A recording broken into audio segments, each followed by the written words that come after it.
Welcome to the Blue Cafe. We bring you stories of faith, love, and devotion. Yeah, just kidding, please help us grow by hitting that like button. Now on to the story.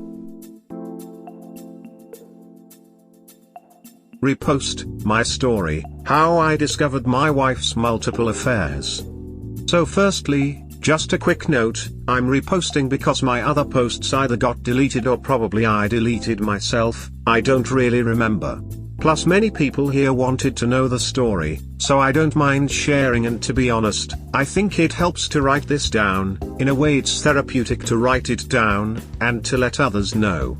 Do have in mind that English is my second language, so there should be a few grammar errors here and there. First, how we met.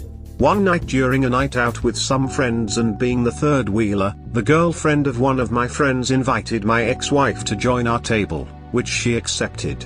During the hangout we hit it off, the connection was there, the spark, the flame. I thought she was pretty and honestly, a little bit shy. How I was wrong. After that night, we went on a date, but before that I purposely gave my contact wrong to see if she kept the interest. She managed to find me in FB, and added me as a friend. We started texting, and thus the first date was made. On that same date I kissed her. We were sitting on the couch of a club, and I thought to myself, the worst that can happen is getting slapped. So I asked, "Can I kiss you?" She stared at me like a deer in the middle of the road, then her face came closer, and bam, big old smooch. After that she started coming to my house more and more frequently, and after a small argument I said that I loved her. Bear in mind that this was the first time I knew that I indeed loved her, not lust or passion, just simply love. She texted, "Do you really love me?" I responded, "Yes I do." She asked, "Do you want to be my boyfriend?" I of course said yes. I know, a massive red flag. After that we started dating and everything went alright. She met my friends, which many in fact would betray me after, and everything felt nice. She introduced me to her parents and I introduced myself to mine over Christmas, in 2019.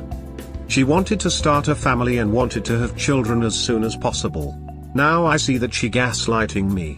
I've always wanted to take it more slowly, but I loved her at the time, plus I also wanted to be a father. She wanted to get married, and so we did. We got married at the beginning of the next year, 2020. We moved in with her parents, and since I was the only one with a job I brought all of my income to the household. She never got a job, either because she didn't want or was unlucky, I don't know, although I did know that she never touched her pension for the medical leave. All stored up. And I was penniless. The bills kept coming and the payments were done.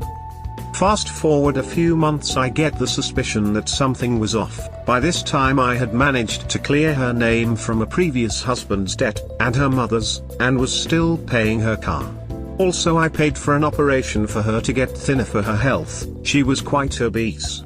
Like pretty big. She didn't exercise and fast food was her go-to meal. On the other hand, since I was a chubby guy since childhood, I tend to take caution, but at that time I was also very big. I knew something was off, but I couldn't point it out. She would constantly belittle me, criticize me, and tell me to man up. I kept quiet, and just assumed it was my fault. I didn't want to lose her. I was so stupid. Rose-tinted glasses. Her father belittled me, her mother criticized me, the only good people of their family were the grandparents. Things remained like this until her mother got sick and went to the hospital. She stopped sleeping with me and the bedroom was dead. I grew in frustration, but bottle it in. She would go out at odd hours to return way late, no hugs, no intimacy, until one day I said, "Will you please go sleep with me just once? I need my wife with me." She decided to go sleep with me only one night. And then again sleeping with her mother. When she slept with me she was angry to do so. I decided that I would stop asking, and started sleeping alone. After that she would only sleep with if she so desired, or because her father wanted to. And intimacy was dead only once or twice each 4 months or so. Because of our financial crisis, she wanted to do some naughty work. I gave her my consent, but told her I was opposed. Well, my body did. No more kisses, nothing. She said, no, she promised to stop and that she was only mine afterwards, yet still didn't sleep with me, and again I always had to initiate. My frustration grew. Fast forward to this year, in January my mom got diagnosed with breast cancer. I warned her I wanted to go and see my mother. She said she couldn't come because she had a course starting in February. My guts start giving a warning sign. From February to March she goes to her course for renovating her licenses to start doing private security jobs. When she returns we were lovey-dovey, then before leaving again, she drops the bomb. One of my friends wanted to do the dirty with her and that he loved her, got upset about the fact and started a witch hunt, cut contact that I had a suspicion of being capable of doing this. This was before we got married and she came with the BS excuse of I didn't want to damage your relationship with your friend BS. Red flags waving in the sky. I confided with a true friend about my situation. He told me, mate, she's doing the dirty with other guys, check her phone if you are not sure. If there's nothing there you can relax. During this crisis my ex-wife decided to run away with another man to help me out. All I just needed in my opinion was a kiss, a hug, a warm night, nothing else. I would be happy. She returns from her course, I wait for a few days. The days she gets back decides to make an argument with me, saying that I'm doing nothing for us, and that I don't take the initiative. Same old complaints. We were planning during that time to move out and got to a city that has a lot of job offers and start living just the two of us, plus my mother-in-law. In a way it was never just the two of us, my mother-in-law was always there. During the argument she asks, why don't I take her again on dates? I replied, well, your mother is always with us, I can't have a small alone time with you, plus every time I proposed for us to go on dates, she would deny it or just plainly tell that she didn't want that. During this time I didn't have any proof. A few days go by and on the 13th of May, after she's asleep, I unlock her phone. I felt dirty, stupid, by doing this, but that feeling quickly went off, and was substituted by rage. I saw in her WhatsApp, loads and loads of texts, pics, videos, you name it, she did everything.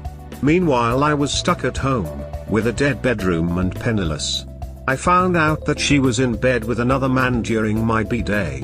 Rage soon came. I wanted to slap her awake, but thanks to my mother, I managed to remain calm, went for a smoke outside. After that every day until she left I collected evidence upon evidence, tried to sweep my tracks, but every time I kissed I felt like I was going to puke. I trusted her with my life, I wanted to raise a child with her, I wanted to grow old with her, but after that night, and until today I only feel rage, disgust, and hurt, so much pain. The day before she left again, for her course I confronted her. At first I said, we need to talk, don't you have nothing to tell me? Are you sure? Aren't you back into the bad life? My term, are not seeing another man? Other women? She denied everything. I asked to show her cell phone, she didn't.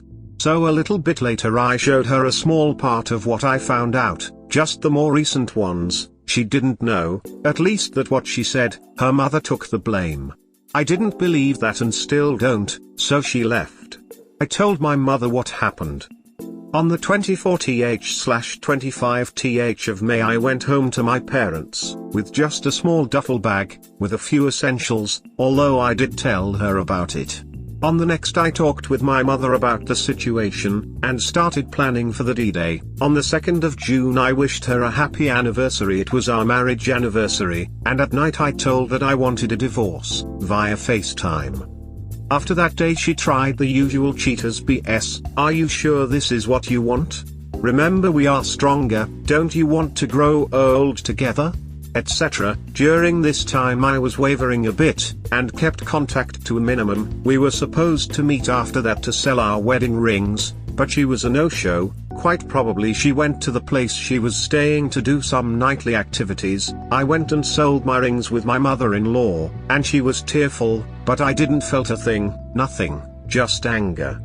We went with a friendly divorce. I kept my things, she kept her. We later met before the divorce to talk and sign the paperwork. She wanted to know why? I told her, you neglected me, you didn't sleep with me, you didn't have intimacy with me, you didn't care, you always told me I was your first priority, but your actions told me otherwise. She asked, didn't you think that if we lived alone together things would change?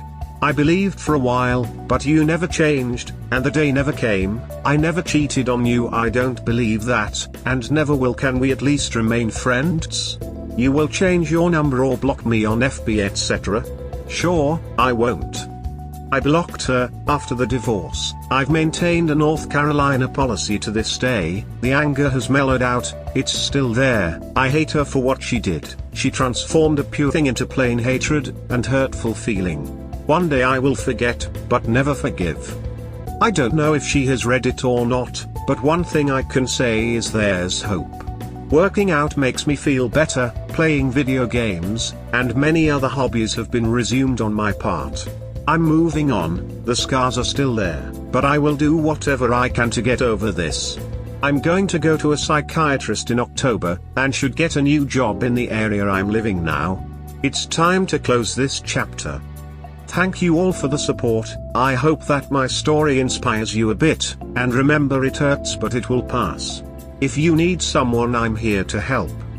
Good luck guys and girls, you deserve better. P.S. At the time I got married I was 25 and she was 23.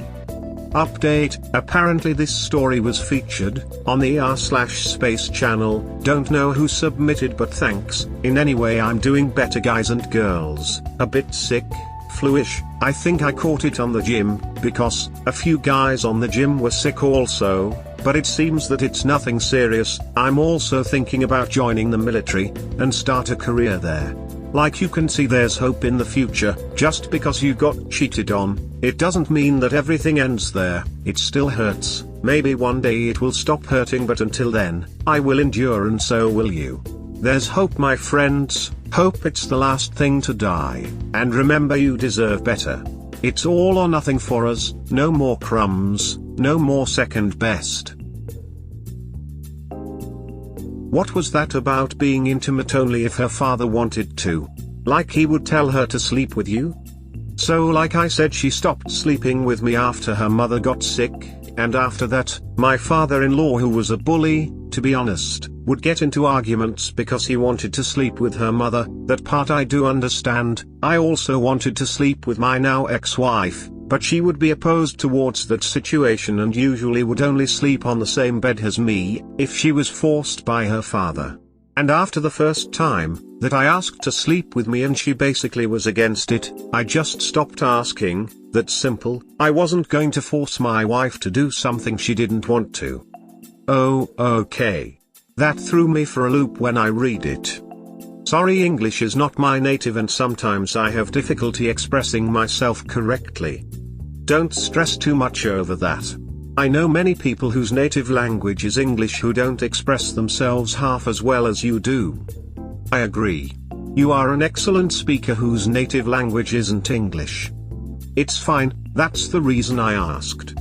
But I'm glad you left the situation up. Me too, mate, me too. As a man, you take a high risk paying off a woman's debts.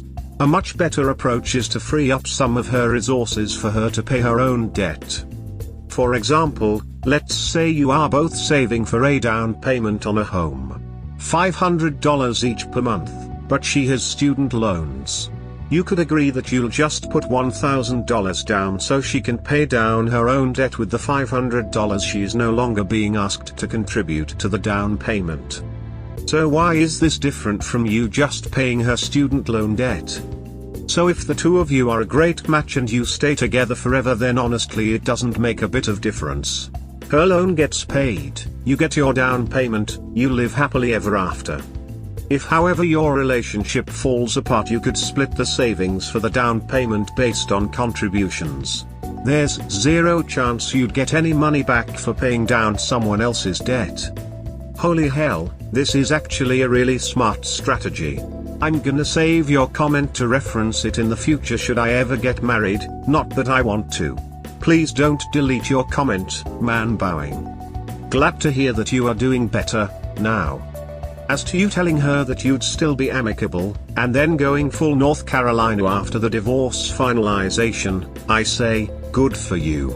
Others may say that you lied to her about that, but I believe that, as she'd had multiple affairs while you were married, she deserved to be lied to on this one thing. What did you get by deceiving her? An amicable and relatively financially painless divorce, your freedom, and a chance to truly heal from the gaping psychic wounds she inflicted on you with her wanton ways and multiple infidelities. When she said that to me, I was thinking, is she bloody serious? She wants to remain friends after all of this? Ha, you wish. Okay, take it from me. I detest that ideology, but he's right. Trust your gut and don't let your next walk all over you like the last one did. I plan to be not so lenient, no worries. I just caught up on your story, look into reading No More Mr. Nice Guy or reading the audiobook on YouTube. You got away from her with no kids, so you'll be fine in the long run. Yeah, I know, but in a way I just wish she was honest, because that way at the least I would get some closure, but she wasn't and she basically denied everything, which makes me mad and rage. After all, she could at the bare minimum be honest, right? We hope you have enjoyed today's episode. Please comment, like and subscribe. Cheers. Have a wonderful day or night, wherever you are.